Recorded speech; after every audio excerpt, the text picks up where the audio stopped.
I, Donald John Trump, do solemnly swear. অবশেষে রাজকীয় প্রত্যাবর্তনের মাধ্যমে আনুষ্ঠানিকভাবে দ্বিতীয়বারের মতো মার্কিন মসনদে বসলেন ডোনাল্ড ট্রাম্প। ক্যাপিটল হিলে যুক্তরাষ্ট্রের ৪৭তম প্রেসিডেন্ট হিসেবে শপথ গ্রহণ করার পর থেকেই ট্রাম্পকে শুভেচ্ছা ও অভিনন্দন জানান বিশ্ব নেতারা।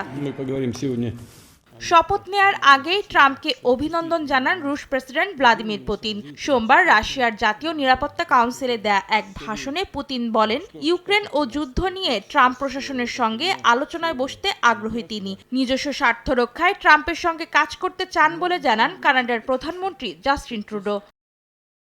যুক্তরাষ্ট্র ও যুক্তরাজ্যের মধ্যে গভীর বন্ধুত্বের সম্পর্ক অব্যাহত থাকবে বলে জানিয়েছেন ব্রিটিশ প্রধানমন্ত্রী কিয়ার স্টারমার। ইসরায়েলি জিম্মিদের মুক্ত করতে ট্রাম্পের প্রচেষ্টার জন্য ধন্যবাদ জানিয়েছেন প্রধানমন্ত্রী বিনিয়ামিন নেতানিয়াহু।